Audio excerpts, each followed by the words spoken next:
And welcome, Hoosier fans, to another episode of the Doing the Work podcast. Tonight, we will take a look at two of the contenders, along with Indiana in the Big Ten women's race tonight, Iowa and Ohio State. I'm your host, Jeff Marlowe, here with my co-host, Kathy Amos, on Doing the Work, the newest show on the Back Home Network dedicated to covering IU women's basketball. And as we do most shows, we start our show with our banner moment.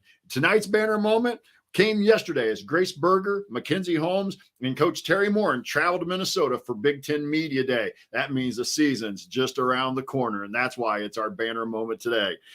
Our banner moment is sponsored by Home Field Apparel. Home Field is constantly releasing new schools or updating their products for schools in their existing line. You are bound to find something for you or as a gift as we near holiday season. So whether you want only IU gear or other college teams and now NFL, Home Field probably has something for you. Go to homefieldapparel.com and use our promo code HOME, H-O-M-E, to get 15% off your entire first order. That's promo code HOME for 15% off. And once again, the website is homefieldapparel.com. Wear one for the team. And then we're going to send it over to my co-host here, Kathy Amos, and for the Amos Angle. And Kathy...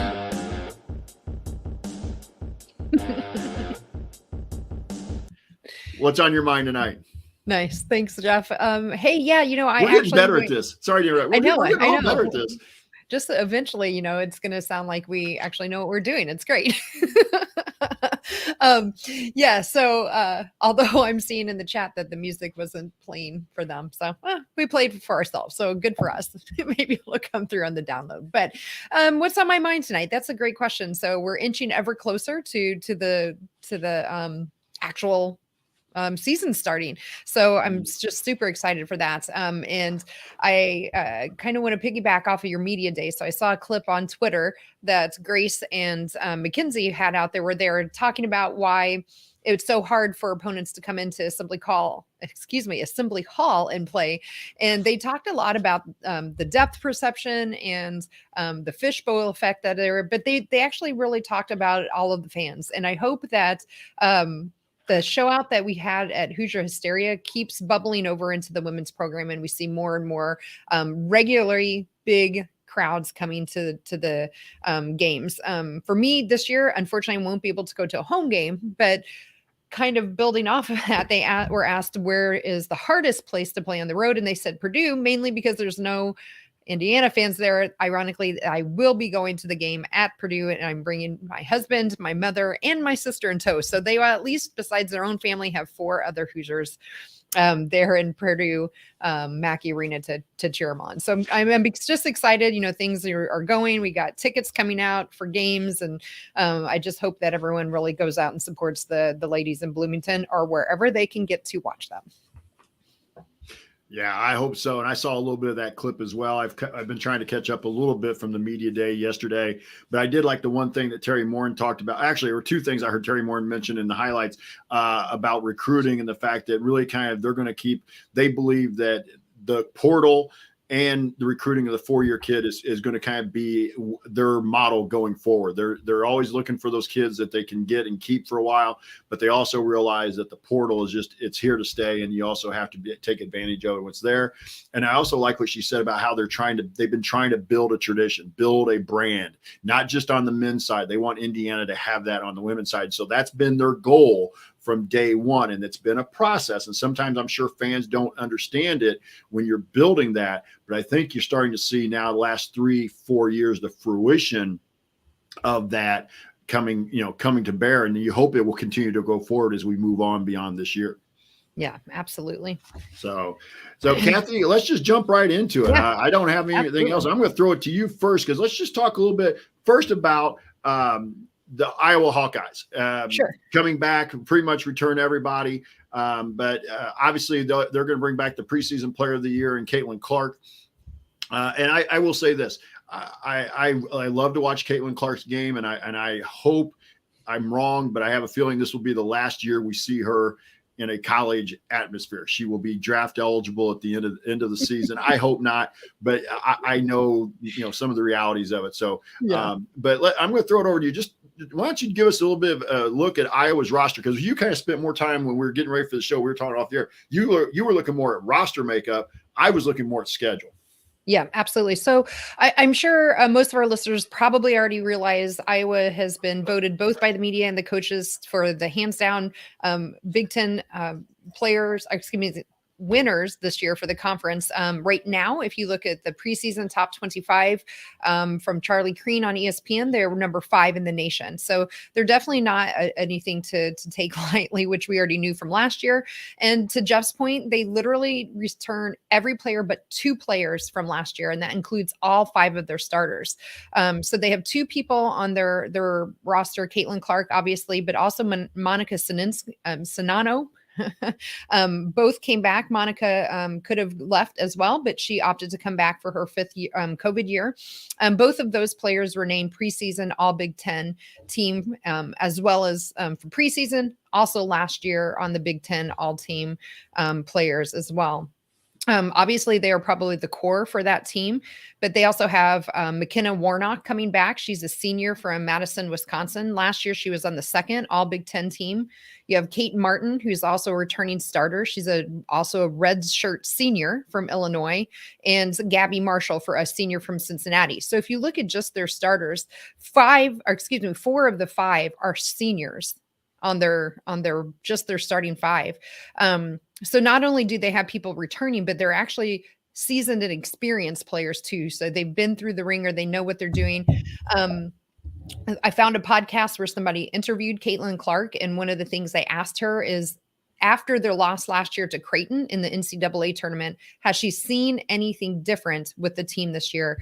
And she said what she is absolutely seeing is that in practice, they're actually even more competitive than they were last year, almost to the point where they're getting chippy with each other because, pardon the pun here, they have such a chip on their shoulder from losing last year and being so angry about losing early in the tournament, at least earlier than they expected, obviously, that they're really hitting the floor hard as a team. So I think those are some of the things that we should really just watch out for. I think, they didn't lose a whole lot, obviously, from their team.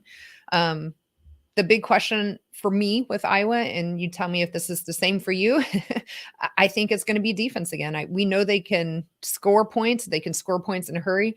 They averaged last year, was it something like 80 points a game as a team, somewhere around there?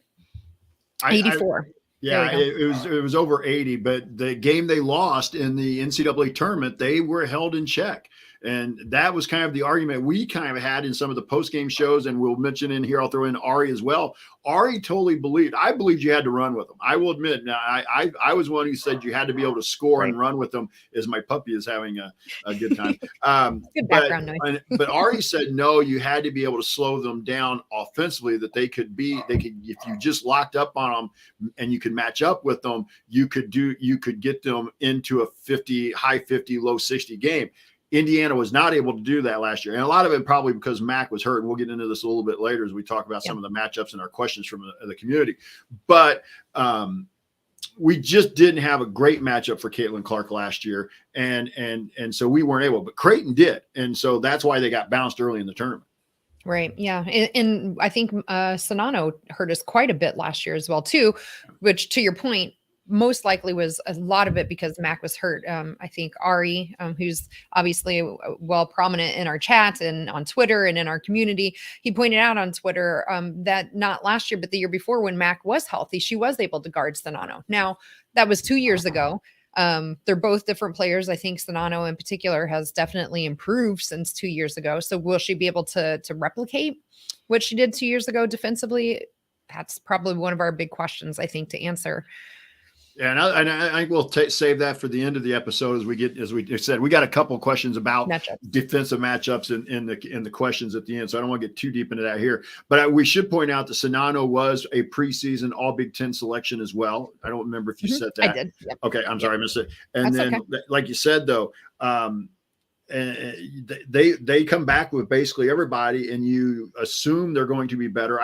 As a coach, I like hearing what Caitlin Clark said from the standpoint that they're getting chippy. To a certain degree, you want at this point, and when you're that veteran a team, you want to see somebody else. You're tired of practicing against each other, playing against each other in the summer. So And now, so if I was Lisa Bluter, I would kind of like that mentality in my team at this point.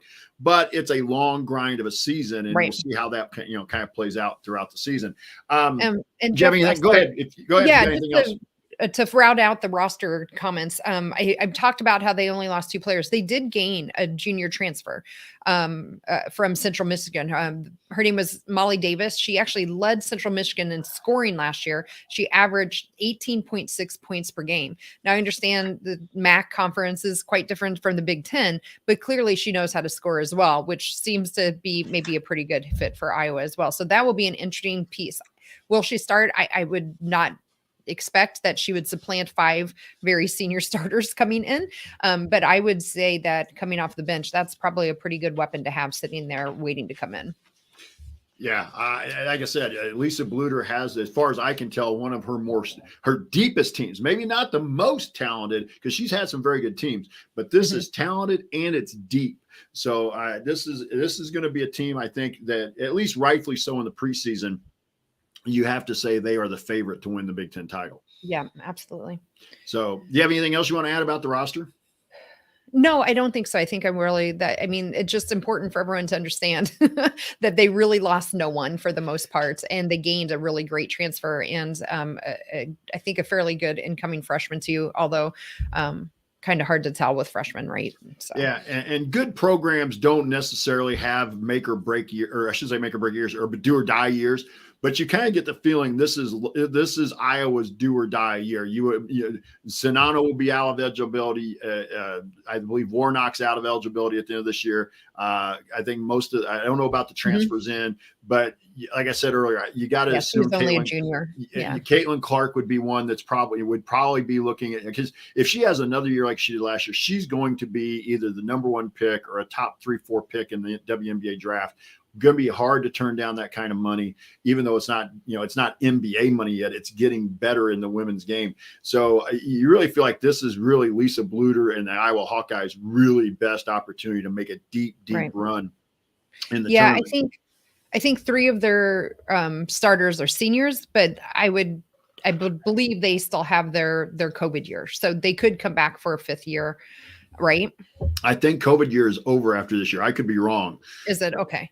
I bet maybe Ari will let us know here in the chat. Ari, correct us. Fact check us there, Ari. But like I said, I was looking more at the schedule, and I was looking at Iowa's schedule, and of the contenders, they may have the best schedule for winning the Big Ten, because they play IU twice, Maryland twice, Nebraska twice.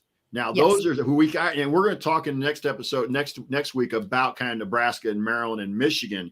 But then their other 2 teams that they play twice are Wisconsin and Penn State, who are expected to be at the bottom of the league. All right. So that's an issue. To me, that's a plus for them.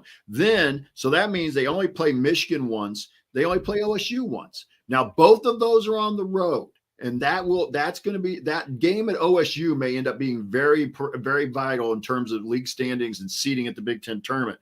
But they get at home Purdue, who I think can be a little bit of a spoiler. I'm not saying Purdue's going to jump up into the top 4 in the league, but I think Purdue is going to be in that 6th or 7th range and could beat somebody, especially at Mackey.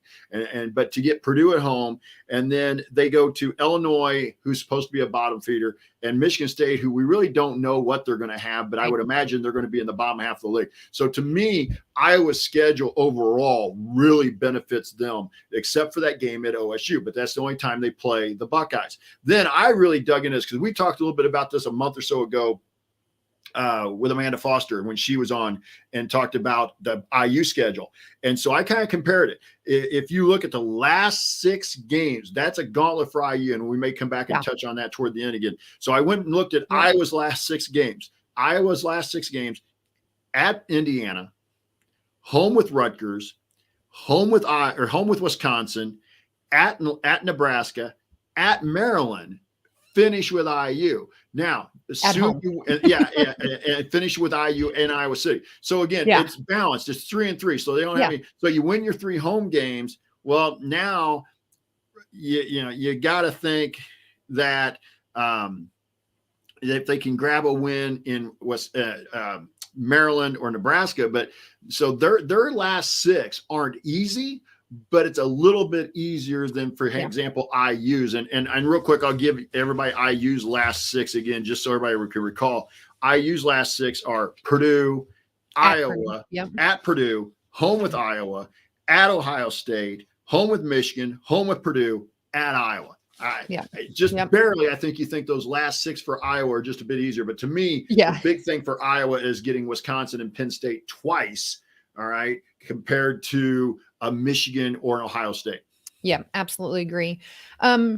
Can we back up and talk a little bit about their non-conference schedule? I found that very interesting, both, and then we'll get into Ohio State as well. And we talked for Indiana, we have 2 ranked teams that were playing in the terms of Tennessee and North Carolina. For Iowa, they definitely have 2 ranked teams. They have on December 1st, number 11, NC State, and on December 7th, number 9, Iowa State. The interesting thing is that at the end of November, they're going to a tournament, and they have the potential there to face UConn, who's number 6 right now. And that ranking is after Paige Beckers was hurt. She's UConn's number 6 right now. No, but I mean, or Duke. So that's or Duke. Sorry, yeah, so it's you said or number so 2. It's Duke. And the game before is against an Oregon State squad that has not been bad. Yeah. So they weren't. So that's not. So give them some props. But I was I interrupt you, Kathy. Go ahead. Nope, that was it. I was finished.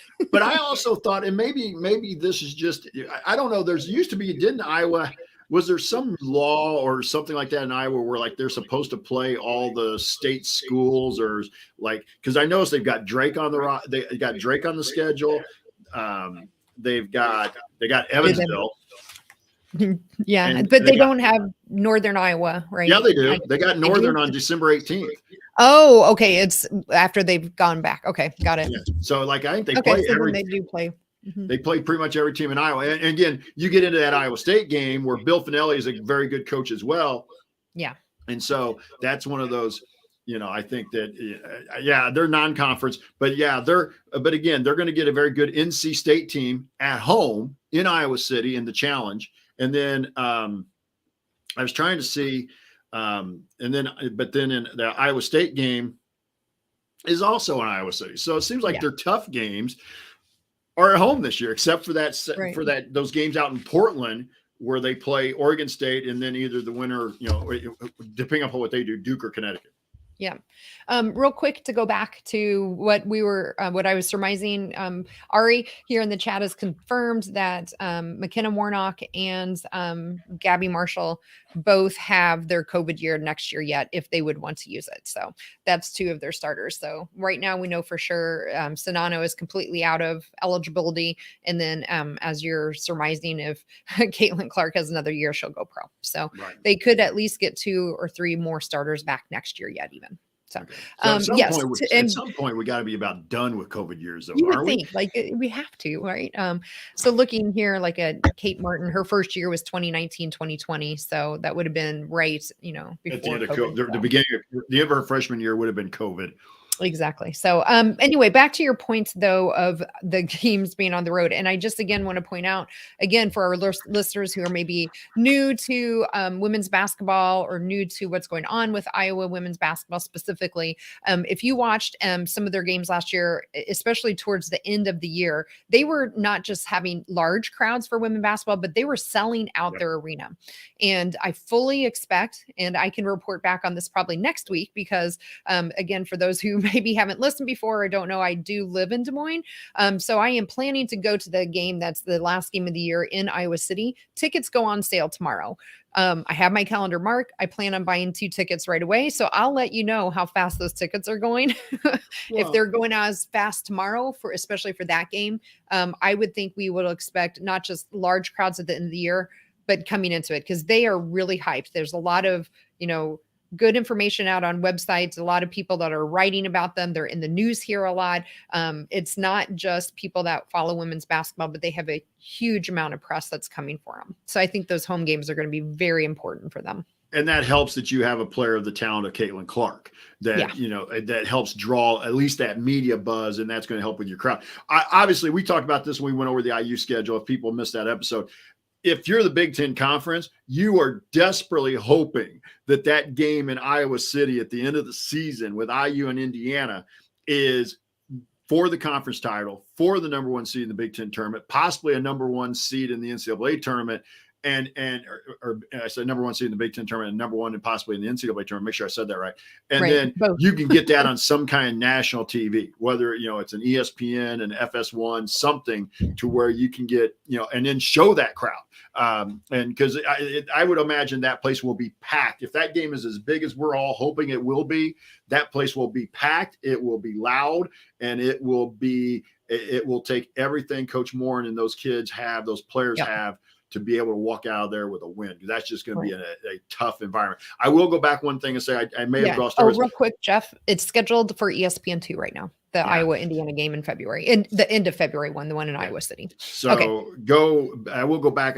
Maybe I glossed over this. They do have to go to Michigan. Now, I'm not one who thinks Michigan is going to be a top 4 team, but one of the media or the coaches had them in the top 4 or 5 in the preseason poll. I think they're going to take a little bit of a step back. I'm not saying they're going into 8th, 9th place. I just not sure they're going to be a top 3 or 4 team. I think they're around 5th, 6th, maybe even 7th right there, depending upon how things go for them. And we'll see we'll talk about them as we get more into the season. But Michigan can be, if you go up. Now, the one thing Iowa did struggle with a little bit last year, except in Indiana, their offense seemed to kind of betray them on the road at times. They could go into games where they had some droughts on the road, and in some of their toughest games, even if the games they won were games on the road, that they really struggled to put points on the board or to be the offensive juggernaut that they were most of the season. Yeah, absolutely. So I agree with you though, Jeff, when I looked at single plays versus double plays, like their single plays, like as I was listing them out, really just stuck out to me right away for some of their first games of a single player, Michigan, Ohio State, and Michigan State. So, and then Purdue. So it's like, well, you have 4 of the teams that are probably not expected to finish at the bottom, who you don't really know. Ohio State is obviously one that's, picked either 2nd or 3rd, which we'll get to them. Is a tough one, and they get them only one. So I thought their Big Ten draw was a little more balanced than Indiana's was for sure. And just to remind our listeners and people who are watching live on YouTube here, the workaholics in the chat who are being really good tonight, that Indiana's double plays are Ohio State, Iowa, who were either right with them or above them in the preseason poll, Purdue, which we saw last year was not an easy place for them to play. And I agree with Grace Berger and Mackenzie Holmes about that being a tough place to play. Michigan, those are 4 of their doubles. The other one is Illinois, who again, we all expect to be at the bottom, but then probably the one that they got lucky with is Maryland, is they only play once, and that's in Bloomington. All right. So as far as the really good teams that they only get to play once, Maryland's the only one, but it's going to be at home. Their road games, actually, I think now this could be a positive for IU, that their road games, their one-time road games are at Penn State. That really shouldn't be an issue. At Northwestern, who I think, again, is going to be in the bottom half of the league. You just got to make sure you take care of business. Minnesota, who has been obviously been a very good program, but lost a lot. And so, again, I think it's going to be in the bottom half of the Big Ten. And then at Michigan State. So their road games of their ones may be a little easier than some of the others, but you still got to win those games on the road, even against the teams that you expect to be in the bottom half of the league. And at least we do only play Nebraska once too. So, and yes, and that game's at home. Thank you for mentioning it. And that game's at home. So okay. Anything else you want to add about the Hawkeyes? I think we've talked about them more than we should have. Maybe, but that's what we're here for, is to get our fans ready for the season and the opposition too. So let's talk about the Buckeyes. Ohio State, and again, I'm going to mess it up, so I'm just going to say in one preseason poll, they were 2nd. Indiana was 3rd. The other preseason poll had IU 2nd, Ohio State 3rd. Yeah. Coaches had the number 2, media number 3. There you go. Yeah. Nationally, they're right now number 17. Which is just below Indiana. They're below Indiana, I believe, in the preseason, kind of too early top 25, right? I think we are moved up to 10. Yeah, I thought we were 10th Yes, or 11th. not much. I think we were 11, like way many months ago before we should have been doing rankings, and then the last one was 10. So yeah, so pretty much the same. Do you want me to do the same? You want me to kind of give a Yep. quick overview of their roster? So their two notable players coming back are JC Sheldon. She's a senior guard from Ohio. She led the team last year in scoring at just under 20 points per game. She was on the All Big Ten first team as well as the defensive team for last year. She is also on the preseason All Big Ten team for this year. The other person coming back is Taylor Mikesell. She's a super senior guard from Oregon. She was second in the team on scoring last year at 18.6 per game. She's actually a transfer. First, she played 2 years at Maryland. I thought that was interesting. Transferred out to Oregon, played a year there, and then finally transferred to Ohio State last year. So this is her third team, her second year with Ohio State. According to like a player overview I found from an Ohio State website, fan-based website, she is expected to start again, obviously, but they're expecting her to play around 35 to 40 minutes and average around 20 points per game. So actually increasing her production in terms of points. You also have two other returning starters. So Ohio State returns 4 of their 5 starters from last year. And also in terms of notable returnees is a gal named Madison Green. She redshirted last year because of injuries that she sustained. I'm going to get the years wrong, in the 2021 season. So not last year, but she actually hurt herself so bad the previous season, she ended up redshirting last year. If I recall, she got hurt right at the end of the 21 season, or, the regular season, or maybe even in the tournament. And so, but yeah, she sat out. And so realistically, they could have, this is another team that could have had 5 starters possibly coming back if Madison Green had played last year. Yes. And so she is expected to be another high-level defender for the team, and she is expected to take that 4th starting spot. So they will most likely look at potentially starting 3 guards. In terms of other newcomers or other people coming back, no one of a whole lot in terms of if you're looking at points per game to note, but they do have 3 other players coming back. And then they have 5 newcomers coming in. They have a couple transfers, a graduate transfer from American University. She only started 2 games last year for American. And then Ebony Walker, who is an interesting transfer. She is coming from Arizona State by way of Syracuse. So she only appeared in 6 games at Syracuse last year because she had an undisclosed injury. The thing I was reading, though, which I either had forgotten or never realized, but something happened with Syracuse program at the end of last year where their coach was accused of a lot of things and they ended up losing 12 players. So when you have an undisclosed injury, we're not quite sure what happened there, but when you go back to her Arizona State games, she did start in some of those games there when she was a sophomore there. So there's some projections that Ebony Walker could be coming off of the bench and being quite strong actually for Ohio State. And then in terms of who they lost from their starter, it was Catery Poole. She had started 13 games and she ended up transferring out. So again, a pretty strong overall roster coming back for Ohio State. They didn't really lose a whole lot of production. They have, again, a really good senior starting class coming back. And then I think the wild card for them is going to be Madison Green. How is she going to be after, taking over a year off from playing competitive basketball? Because as we know, it's one thing to play games, pick up games with your teammates or people on the court or in practice. It's very different to do it in an environment with other teams that maybe you're not used to and the crowd and everything else. And plus, I'm not quite sure. I think it was an ACL. Is that right, Jeff? Do you remember her I'm injury? pretty sure. Don't quote me for 100% on that. Yeah, I'm not 100% sure either. I think ACL. How is she going to feel with that knee then coming back? So those are a little bit, couple of the unknowns for Ohio State compared to if we were talking about Iowa. We pretty much know exactly what we're getting with Iowa. Ohio State, maybe a couple question marks.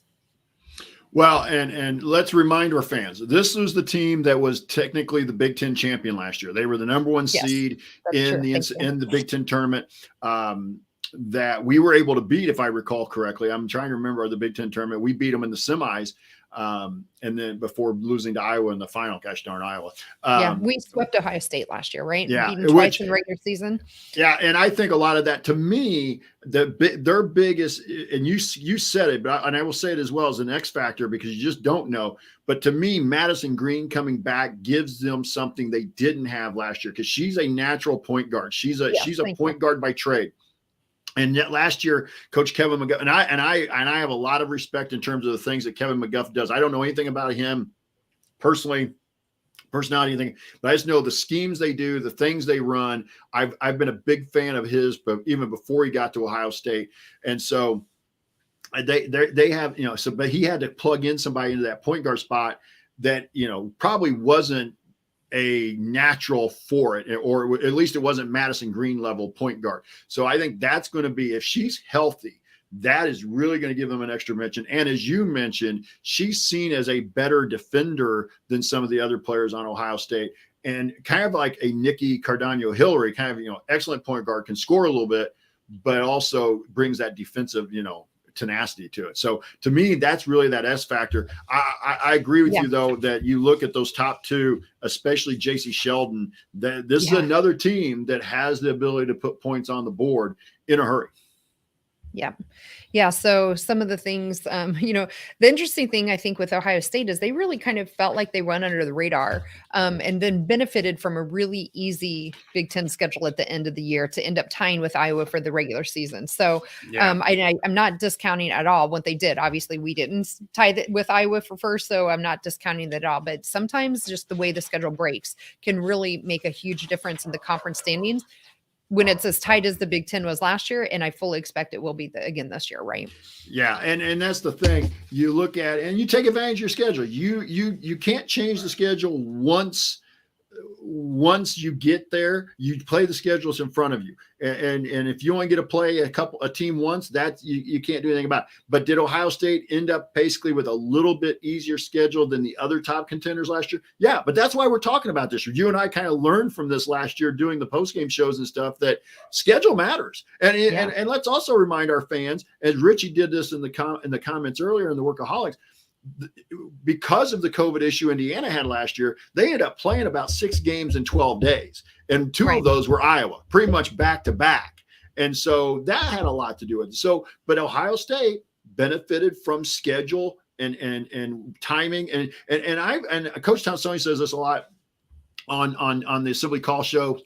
It's not so much who you play, it's when you play. And that's why, to me, those last 6 games, because that's where the Big Ten title is going to be won this year. It's going to be won in those last 6 games. I doubt anybody runs out to an 11-0, 10-1 start. So whoever ends up winning is going to be the team that can play the best down the stretch. And man, when you look at like Indiana's 6 compared to Iowa's, it's a little bit tougher, but it's there. Everybody that we're talking about, barring injuries, hopefully nobody has it. I want to see teams be healthy. I want to see teams be 100%, but it's going to be right down to the wire. And we want IU to be in that mix as well. So I'll start out with the schedule, unless you got anything else you want to add about personnel. No, I did just mention, I forgot to mention that their other starter they lost was Braxton Miller. So she was the one who actually started most of the games. She didn't, in terms of scoring, she wasn't a lot, but she had a lot to contribute in terms of minutes. So she did average 30 minutes a game. So I missed that in my notes. So sorry about that. So looking at their schedule, and I'll kind of go the opposite way here, since you got it to me last time. You look at their preseason schedule, or their non-conference schedule, I guess I should say. This isn't the pros. There's no preseason. Their non-conference schedule, they play Louisville in the Big Ten ACC Challenge, and that game will be in Louisville. So that will be a good road game for them early on to kind of judge where they are in terms of, because we expect Louisville to be a top 5, top 10 team. Yeah, they're number 7 right now. Yeah, and so and then they will also in December they go to. Did you see November 8th? Oh, I missed that. I skipped right over. You're right. They do. They start off with Tennessee at home. That's their first regular season game. Back up one more to their exhibition. They play Notre Dame for their exhibition game. Yeah, but it says Notre Dame College.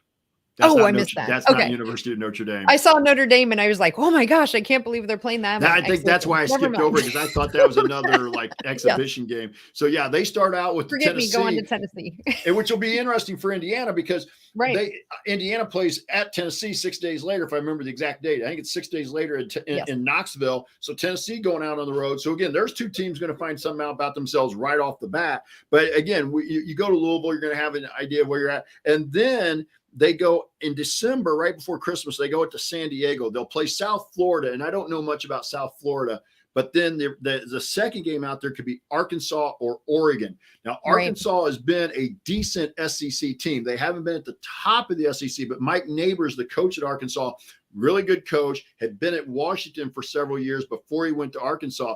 That'll be, and then obviously we've talked a little bit about Oregon. Oregon, again, Sidney Parrish coming back from Oregon, benefiting IU, but it's just, Oregon has been pretty good these last 8-9 years. And so I would expect if you see Ohio State and Oregon matching up, that will be another top 10, top 15 type matchup. And again, so a good road, good non-conference game for the Buckeyes. And then you look at their Big Ten season, here are their doubles: IU, Michigan, Maryland. Right. They get Minnesota and Northwestern twice. Now, not necessarily bottom feeders in the league, but probably not teams in the top third of the league. So you would think that benefits them a little bit, but it's going to be a little tougher schedule than they had last year, Kathy. Then their singles are, we've already mentioned, they get Iowa at home, which could be huge in a tiebreaker. You get the one win that, let's say they end up both 13-5, but Ohio State, whoever wins that game is going to have the tiebreaker for the seeding. And then they get Illinois at home, but their road games at Nebraska is probably their only tough road game in the Big Ten. They go to Rutgers, to Wisconsin, to Penn State. So to me, their schedule is somewhere in between Indiana, or I use actually somewhere in between Iowa and Ohio State in terms of difficulty here. So, but these three, I think if you had to say it, well, I take it back. Let me rephrase that. If I had to say it from an E standpoint, Iowa, Ohio State, Indiana at this point, just in my opinion. Yeah, I would agree with that. The only thing is, again, they only get Iowa once. So the nice thing, I guess, for them is, like you mentioned, is at home, and it's late January. So by then, hopefully, you know who your team is, who Iowa's team is coming in. So the benefit for them there is that having that in late January as well. But yeah, it's unfortunate we don't get to see those two teams match up twice, because I think they could be a fun matchup to see. And then let's go back to their last six. I made a point of this, and I want to make sure I'm consistent here, because I do believe it is when you play. So here's their last six: at Maryland, home with Minnesota, home with Indiana, at Penn State, at Michigan, home with Maryland. So they do get Maryland twice in those last 6 games, and that could be huge. But again, having Maryland on that at home that last weekend of the season, I think will be a plus for them. But so again, I'm not sure it's as tough as Indiana's schedule, but maybe a little tougher than Iowa's down the stretch. So, but again, I think at the end of the day, this is what we want as fans. We want to see teams like these three right there in this mix, hopefully, battling it out. Yeah, I would agree. I think their last 6 games, especially if you're comparing just the 3 teams we've talked about, us, Indiana, Iowa, and Ohio State, I think their last 6 games are way easier. The only, as of right now, ranked team in those 6 is us, and they play us at Ohio State in that last game stretch. So, Maryland, Maryland and Michigan in particular, to me, are kind of wild cards, because they have such a different looking team from last year. It's hard for me to grasp and put my head around going, well, Maryland has historically been pretty good, but they lost a lot. So will they be there again? Maybe by February 5th when they play the first time. And Michigan, same thing there. They've historically been pretty good, but they lost Nas Hillman as example, and other players. I don't really know enough about the players coming in for me to feel like I know what they're going to be like come February either. I totally agree about Michigan as a wild card. That's why I was mentioning them earlier. I don't think they're a top 4 team. Maryland, I think, can be.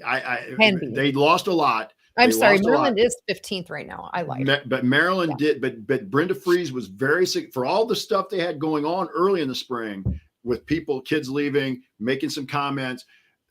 She was very successful in the portal, bringing in some kids. The girl from Princeton, her name escapes me right now, but they almost beat IU in the second round game in Bloomington, transferred to Maryland. So that's a kid that we're going to see, that we've seen, that as fans we saw playing for Princeton last year. So, I like Brenda Freese as a coach. Again, and when I say that, I'm not talking about personality, anything. I know nothing about what happens in that locker room. Yes. But from what she's done, what she does schematically, they play well. Abby Myers. Thanks, Ari. Abby Yeah. Myers is the gal from Princeton that Yeah. is transferred. Yeah. So Yeah, and boy, she can write up. So let me correct myself in case people miss that. I said that no one was ranked. Maryland is currently ranked right now. So that definitely is a team, I guess, that could be making some noise there too. So interesting. This has been fun. Next week, hey, everybody's got to come back next week, because next week we're doing Nebraska and Michigan and Maryland. So you want to do all three next week? Yeah, why not? We'll knock them off. Well, we need to get Nebraska in there too. Did you? That's what I said. Nebraska, Michigan, or maybe just Nebraska, Maryland. Yeah, let's do Nebraska and Maryland. There we go. So hey, okay. are there, from what we've talked about? We've been, we're just doing our own thing. We run the show. It's our show. We do. So Kathy, any lingering questions here about Iowa or Ohio State that you want to talk about? I don't. Or any new ones now? I'm sorry. No, not new ones, right? I mean, they're the same ones, and we won't see it until we get people on the court and seeing it again. I think again, if you're comparing like Iowa and Indiana in terms of on paper, it's really hard to know what's going to happen with those two teams, because Iowa is such a veteran returning team. It's very much cohesive from last year to this year compared to us, where we have 7 newcomers into the program that have not played together. So that's still, to me, the biggest question is how we're going to gel, and then how you're going to take our newcomers and match them up with some of these teams who are very veteran and have played together. Some of them, now 3 years or so even together. So I don't have any lingering questions or new ones from that. I'm sorry, I have a lot of lingering. They're just the same ones. I knew Iowa was returning a lot of firepower. I knew all their starters were coming back. I think for me, the biggest surprise was that almost their entire bench was coming back. And then, of course, I knew about their transfer from Central Michigan coming in. So that was, to me, the surprising thing. I realized Ohio State was going to be very good. I was also surprised at how much firepower they are also bringing back, because I knew they were returning a number of players, but until I dug into the details and really looked through the roster. So I could understand more now why they were picked by the coaches to be Big Ten number 2 team. I can understand that, because again, the coaches are probably looking at Indiana. They don't know how the pieces are going to fit together either. So yeah. And that's the thing. I was going to piggyback off that. There's still a lot of the same lingering questions until we see teams on the floor. But when you think about the depth, Iowa and Ohio State bring back a lot of the same kids from last year, a lot of the same players, and are deep. Indiana can be deep. It's just that we're going to have to see how the new pieces work in. This is not last year, where Indiana was really returning pretty much an entire 5 top 6 kids that we were used to seeing. Now you basically, the only real holdovers you have are Grace and McKenzie. Now, Chloe Moore McNeil played well at the end of the season, in a role. But you're really starting. But what you got to find out with Indiana is, if we're as deep as we think we are, that means Sarah Scalia, Alyssa Gary, Sydney Parrish, Chloe Moore McNeil, Caitlin Peterson, Yarden Garzon are all making big contributions. And now you're up to an 8 or 9 person. You're talking about 8 or 9 people. Yeah. And the nice thing, I guess, for us, 2 things, not just us, but all of the Big Ten, or anybody that plays Iowa for that matter, with all of them returning, they have so much tape they could be watching right now on them. Right. Well, and they have. Yeah. And they have been, they haven't, especially for us losing to them 3 times. We also got one of the assistant coaches from Creighton, and I'm still hopeful that she can remember the secret sauce that they had in this NCAA tournament and bottled some of that up and brought it over to teach the players. So. Yeah. And Keandra Brown, by the way, people are making sure they don't want us to forget Keandra. Nobody has forgotten. I'm not forgetting Keandra, but I'm not sure. I'm one that thinks Keandra's role may get reduced a little bit this year, just with what's been brought in. Now, I could be wrong, but I think it's going to be a more athletic lineup built around 4-out-1, and not necessarily a Mike Woodson 4-out-1 in, but just more guard and perimeter oriented than we've been in the past. The other thing too, we're talking about with the other team's depth, and you're talking about the film. Yeah, they're watching it. But if I'm Lisa Bluter, I'm going out and I'm picking the brains of maybe even some pro coaches and like, what do you do to get your stars open? Because you can expect teams to start, and they were last year, but to try to do different things defensively against Caitlin Clark, to try and take away her rhythm, not let her get the ball. So what kind of things do you do when teams are doing this to your superstar? Right. They're not going to change a whole lot of what they do. She's not going to schematically change. Lisa Bluter's run pretty much the same stuff for as long as I can remember. But it's been a lot of post heavy stuff. It's her better players have been a Megan Gustafson, those types of kids, Sonano. Clark's a little bit of the anomaly, being that athletic and that good on the perimeter for some of Lisa's teams, Coach Bluter's team. So anyway, let's hit the mailbag here. Unless you got something you want to bring up. We had some good interactions this year, this time or this week on Twitter and in the private community. So I think I got all the questions off the community and Twitter, but they really kind of were all the same question. But I'll break it down since they were asked in a couple different ways. This one's from Phil and Richie and others in the community and on Twitter. Who guards Clark and Sonano? Yeah.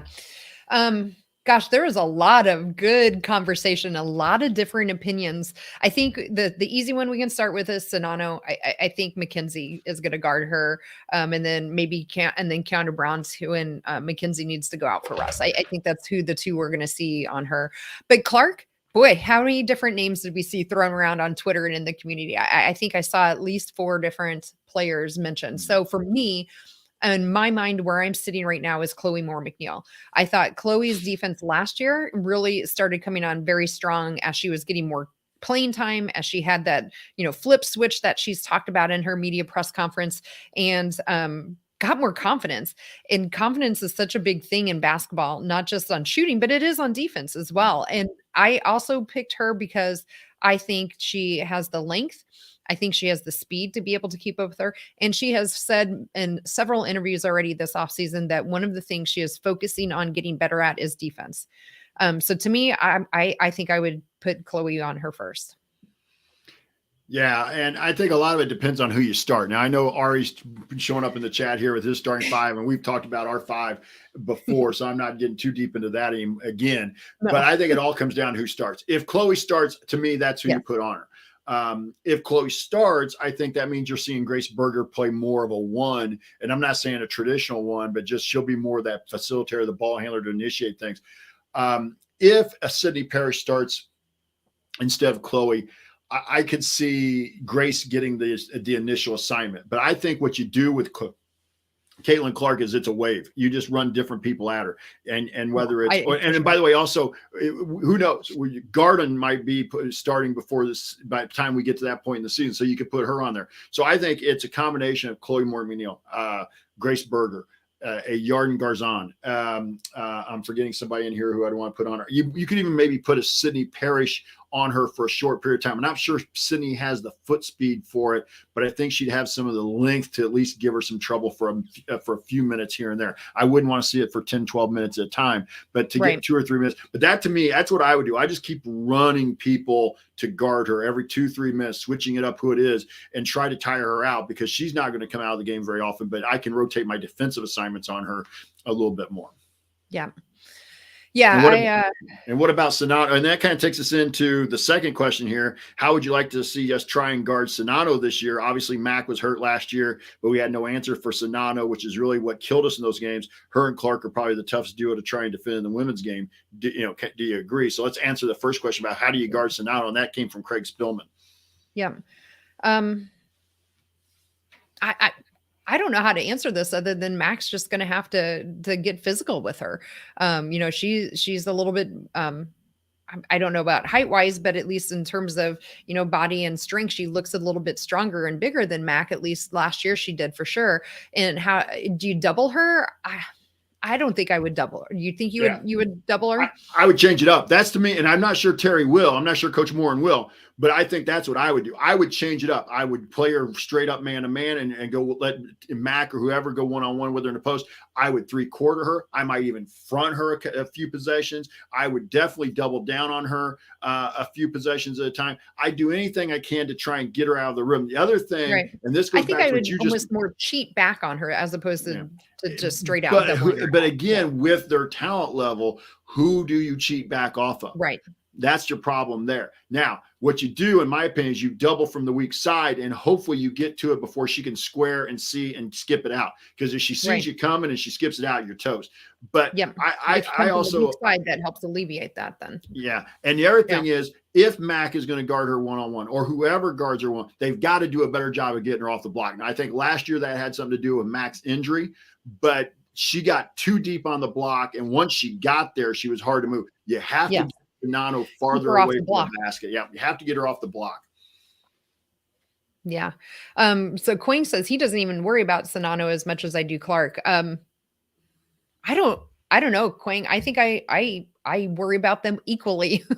Well, it seemed like in the game in Bloomington, I think it was, Sonano got off to a better start than Clark did, but maybe I've got the games reversed a little bit. But I seemed like there was a point in one of those games where Sonano really carried them for a while. Yeah, it was one of those two games. I can't remember. The one at home was where we got down by a kabillion points, right? And then almost came back. And when it was in Iowa City, we seemed to play them a little stronger from the very beginning. So I think it was the one at home that Clark and Sonano both just got off to a really strong start. But yeah, I agree. I think we got to try to keep her off of the block and getting position. How you do that, I don't know. That's why I'm not a coach, I guess. I'm not sure I can answer the second part of Craig's question there about whether they're the toughest duo to try and guard. I don't know enough about some of the other teams in the game, but I will say they're probably the toughest duo in the Big Ten this year to guard. Right. I would say that in the Big Ten for sure. And then I'll go to this next. Again, these were all kind of the same question, Kathy. I'll kind of give it to you. This came from Indy Strohs on Twitter. Last year, IU owned OSU, but obviously struggled with Iowa. What's the chance it flips this year with more bodies to throw at Sonano, but maybe not as much on D for Sheldon and Mikesell? Seems like Clark is going to get her. Sonano going off killed us against Iowa. Nikki ball-hawking guards will certainly be missed. Hoping Scalia is more than a shooter. I think she is, and good Team D can still contain high-scoring guards. Maybe, what do you think? Is a Sarah Scalia capable of taking on a Caitlin Clark assignment for a short period of time? That's an interesting question. And I'm going to go off of some comments from Coach Moore when we had IU Media Day, I think it was. Someone had asked her about Sarah, and she said that coming in, she was really expecting Sarah to come in and be able to shoot the lights off, which if anyone watched Hoosier Hysteria, she absolutely can. That was completely backed up in the 3-point shooting contest. But what surprised Coach was that she was a willing defender, I think was the phrase that she used. And again, sometimes defense is not just much about skill, but it's about willing to put yourself out there and get down and get dirty in your defensive stance and do what needs to be done. That bodes well to me for Sarah. Now, does that mean I think she's going to be good enough by the time we play Iowa in February? Maybe, right? And she's an interesting person to think about. I think to me, I was guessing. Yeah, sorry. Go ahead. You go for it. Well, and I'm sorry, I do that too much. I interrupt you, and you're fine. You're good with it, and I should stop doing it though. I can interrupt you back, right? Yeah, that's fine. It's we're getting better at this show all the time. I just think that the thing about it's hard to say exactly how good a defender Scalia was at Minnesota because every team has a different philosophy defensively. And I know it's man-to-man zone, whatever. I get that. But what I'm saying is, what's the emphasis in practice? If you were Minnesota, do you try and protect a Sarah Scalia because she was such a big-time scorer for you so you don't have her match up defensively? Whereas I think she knew coming in, when she transferred in, I'm sure Terry Moore said, you're going to play deep. If you want to play here, you're going to play our philosophy, and we don't shy away from what we do. So I think Sarah will be a willing defender. It's just a matter of whether she has the foot speed, the lateral quickness, but tenacity, as you said, can overcome a lot of that on the defensive end. Right. Absolutely. The other thing I thought from this question from, I think you say it, Indy Strohs. Indy Strohs is what I'm figuring. He must be an Astros fan or something. Got it. So he was actually wondering if it was be flipped, right? This year that maybe we struggle more with Ohio State than Iowa. Yeah, I don't think so. I don't either. I think Ohio State is actually a better matchup for us still. Does that mean I'm sitting here today saying we're going to sweep them like we did last year? No. If you listen to our schedule breakdown, I had said then I think we split the games with them. I still think Iowa is just a nightmare of a matchup for us. So that I'm still there. And the other thing is, now you go back to talking about, let's go back to Sonano real quick, because again, that's an interesting matchup as well. Okay, so let's play Mackenzie Holmes on her, but Mackenzie's still going to need some rest or possibly get in foul trouble. Can Alyssa Geary guard her for a little bit? Right.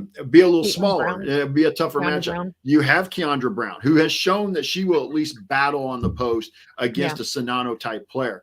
To me, it may be one of those games where you just have to use one of the freshmen like a Meister or and the other one that might be interesting here, she'd probably give up a little size and strength. But you mentioned this in the Twitter feed.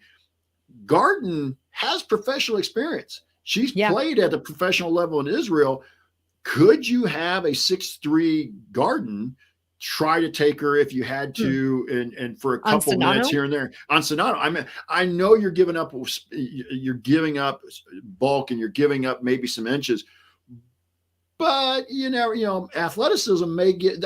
We found sometimes, again, high school games totally different than the college game. I get that, but sometimes we found that the kid that we were giving away size and strength to, quickness and athleticism could really frustrate them. And so sometimes a little smaller player on them actually worked to our benefit, but I'm not sure that works at the college game. But again, Garden's an interesting one here in terms of what she'll be able to do defensively. Because in my opinion, this is a kid that's going to be able to guard at least 1 through 3, if not 1 through 4. Now, again, I think a 5 is a stretch, but man, if you really needed it and you give her some help, say you're going to double down while she's got, I might take a chance. Not that I think this is a good alternative for a long spell, but again, if you're looking for people that need to come in and help Mackenzie get some rest, you have Ariel Wisney too, is another person you could maybe put down there on Sonano. Yep. But in other words, we don't really know, listeners. Thanks for the question. We have all kinds of possibilities. Wow. We think anything that, personally, I think anything I saw on the Twitter conversation, all the people had really great valid points behind all of them. And I can be like, oh yeah, I can see that, or I could see that. So I still think I'm really high on Chloe Moore McNeil right now. I mean, I wasn't necessarily earlier in the off season, but as we've heard more and more coming out about her, media days coming out, things that she is saying, things that coach is saying about her, I just feel like she's going to have a really great year. Other players are talking about her a lot as well too. So I'm really high on Chloe Moore McNeil, and I fully expect her going out in that starting 5. So anyway, that's where I'm at today. October 12th, ask me again in 2 weeks. I could change my mind. Or ask us again on December, or ask us again on December 12th after we've seen a month of games. Right. Exactly. So, you got anything else you want to add in on this? That takes care of all of our questions from the community and the fans. Yeah, I don't think so. I mean, I just think both of these teams have such great depth, great experience coming back from last year where they were co-Big Ten champions. So they are not obviously picked to be 1 and 2 or 1 and 3, depending on the poll, because they're not good. on potential. They're not being picked on potential. That's true. They're on proven capabilities as a team. And I think that's, again, my biggest concern with us coming in is that we just look fantastic on paper and our incoming new players look amazing, but that doesn't mean that they're going to come in and play amazing together. Which obviously is important. I think the other thing you got to be ready for is for this team to look good, even, and for stretches and play 4 or 5 games, look really good in the non-conference season. And then maybe go out and not necessarily lose, but look like there's 8 kids who don't know each other playing. They, and all of a sudden, so they win a game by 5 or 6 that we're all thinking they should have won by 15 or 20. But I think there are going to be a couple games like that early in the season, but there are also going to be games where we're going to look like everything's clicking. We're making threes like we haven't made in Terry Morin's career, maybe since Tyra Buss played. And we're just, we're clicking on all cylinders. We're like, wow, but I believe by the time Big Ten season comes around, this will be a group that will be pretty cohesive. I agree. I do too. It just depends on how long it takes them to get there. Speaking of 3-point shooting, did you hear about our women in the 3-point shooting contest at Hoosier Hysteria? A little bit. I did not pay much attention to Hoosier Hysteria. I'm one of those that's kind of like, I've gone a couple times.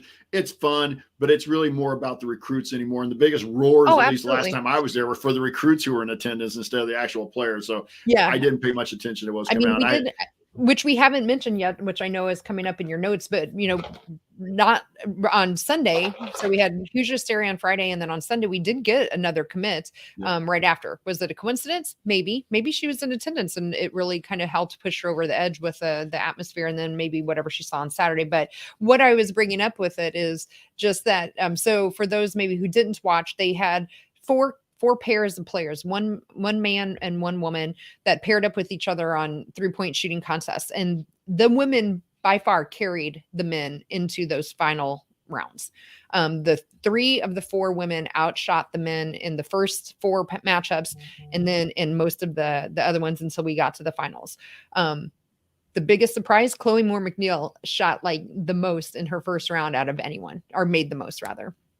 Followed really closely by Sarah. So I think that 3-point shooting is going to go from something last year where we've talked about it being an inconsistent hindrance to our, more consistent victory, to something that's going to be a strength for us this year. Yeah.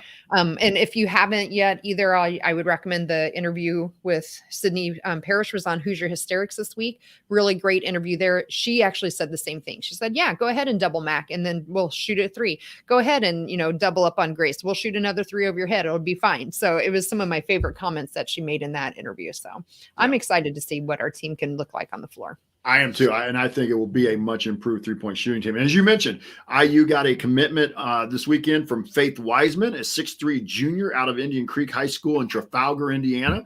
Is she a 2024? Yeah, she's in the 24 class. She's in the 24 class. So she's still another year, 2 years away. She's just basically beginning her junior year of high school. Indian Creek is a 3A school for our fans not familiar with it. 3A, the second largest class here in Indiana. And Indian Creek is near Franklin, a little bit out in the country away from Franklin, kind of in between Franklin and Martinsville, kind of in between south of Indianapolis. So that's kind of in that area where they're at. Yeah. Also, I want to let people know, and I know, Kathy, you've seen this as well, and in some of the community. I've been trying to keep updating on some of our Hoosier alums who are playing overseas in the community and on our Twitter feed. Right now, we have, as far as I know, the 3 I'm following are Alexa Golbe and Nicole Cardano Hillary, who are both playing in Spain. Nicole played her second game today, but they hadn't posted the stats yet. And then Amanda Cahill is playing in Luxembourg, and Amanda is off to a very good start in the 3 games that she's played over there. She's averaging over 20 points a game. So I've been trying to do those updates on the Twitter feed and in the community. And by the way, if you aren't following us on Twitter, you can. On Twitter, we are at DTW IUWBB, which is short for Doing the Work IU Women's Basketball. If you just go to Twitter and search Doing the Work, with a space in between, doing space work, you'll find us as well. But you can follow us on Twitter at DTW IUWBB for news and info, or you can check out the Assembly Call community page as well. We're trying to put more content on there. Kathy had a really good question just yesterday or today about who you think, if it's not IU, who would you have picked to win the Big Ten title? I believe was the question. No, I put a poll out there about where everyone thought Indiana would finish. No, that was it. Okay. Yeah, it was poll. Yeah, I think the majority are second, followed very, very closely by first. So, not surprising. And again, I think we're going to be right there as well. A programming note: AC Radio is scheduled for their regular show tomorrow night at 9 Eastern. 8 Central. We will be back next week. We will be back the rest of the month here in October, next week and the week after. And next week, as we've mentioned already, we're going to talk about Nebraska and Maryland and their schedules and their personnel, as we kind of think those will be the top 5 teams in the league between IU, Ohio State, Iowa, Maryland, and Nebraska. And Nebraska did get one. They got a little bit of bad news a week or 2 ago. One of their players got injured and will be out for the season. So I think Nebraska will be tough to play on the road. Yeah, I do too. They got most of their players back until that lady went out. So that was too bad. Real quick to just Richie in the chat said that Tiger Bus is playing again overseas now. So I will look for her stats then. Yeah. Thanks, Richie. Thanks, Richie. Kathy, it's time for last call. What thoughts do you want to leave with us tonight? Gosh, I mean, we've been talking for over an hour here, just the 2 of us. So do I have any thoughts left? Surprisingly, Not many. Like if my husband's still listening, he's probably falling over from shock right now. But yeah, I mean, gosh, it's just we're about 3 weeks out. Our first exhibition game here is on November 4th. The only thing for me that's tampering my excitement a little bit, I'll be gone for work the first 2 weeks overseas. So I will miss the first 2 weeks of the season. So I'm really kind of bummed out about that. So I'll look forward to listening to the podcast after the games to get filled on what I'm missing. But I'm still just so very, very excited for this team. I think they have a lot coming in, a lot to prove. I think the two teams, Iowa and Ohio State and Indiana for sure, are going to be right there. And it's going to be just such an exciting conference tournament. And then, season. Nebraska and then Maryland getting thrown in there that we'll talk about next week. I'm looking forward to taking a deeper dive into them to see what they have coming back, who they've lost, and how their pieces might be fitting together. I know Nebraska has a lot of players, I believe, anyway, coming back. I'm not sure about Maryland. So I'm just excited to get going and roll the ball out there and see what we get. Hey, yeah, I am too. And again, we're getting closer and closer. Media days were this week for the Big Ten. I saw a lot of people complaining, not players or coaches, but a lot of media and kind of maybe people who were getting things from the coaches. We're very happy about having to go to Minneapolis for the Big Ten media days this week. Yeah. And then somebody posted, well, just wait for a couple of years. They'll be in Los Angeles. Because when UCLA and USC come in, you know darn well they're going to try and appease everything for them. So yeah, wait for it to go to Los Angeles. And I think even Kevin Warren mentioned that possibly once USC and UCLA come into the league, they could host the Big Ten tournament any place in the country. Yeah, I saw that too. So be ready for it to go to Vegas. Be ready for it to go to the Forum or to the Staples Center or whatever it's called now. It's not the Forum, but you know what I mean, right. Where the Lakers play. So this year is in Minneapolis for the women's tournament, which for me is great because it's not really that big of a drive for me. So I'm hoping to see if I can get up there for the weekend's games anyway. Or maybe I'll take off work. Maybe I'll be all of a sudden sick on Friday or something. We'll see. There you go. I did that a couple of times. Well, I shouldn't say sick, but I took a personal day to go see the Big Ten tournament. I think I have some extra vacation days I can take around then. So, Kathy, enjoyed the show tonight. You got anything? One last thing you want to add? I'm pretty much talked out. I think I'm done. Yeah. Which is amazing for me. Finally. Hey, if you guys want to see us do the show live and be part of the live chat, make sure that you subscribe to our YouTube channel, which is youtube.com/assemblycall. Also, make sure you sign up for our free IU Hoops email newsletter. It comes out every Sunday. Ari usually is the one who's responsible for that, and Ari's always in the chat with us. And he also does some of our post-production work.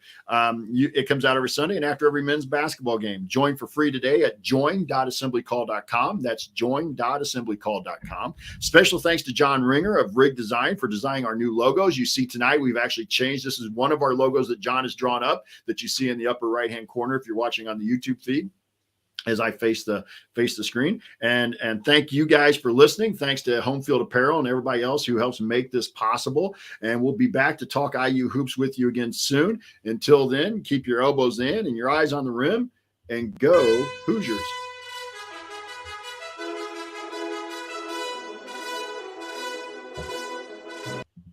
And we're out. So, hey, I wonder, I saw Ari posted that we didn't have any music at the beginning. I wonder if there's a delay. I wonder if there's, because like sometimes it doesn't come up on my phone. I know. You know, it has a little bit of delay. So we might need to wait. We still broadcasting? Yeah, we're still broadcasting, but I'm not. People can hear this part of the comment. My husband is still listening. He's in the chat and he's like, I can't believe Kathy didn't have something to say. That's a first. Well, I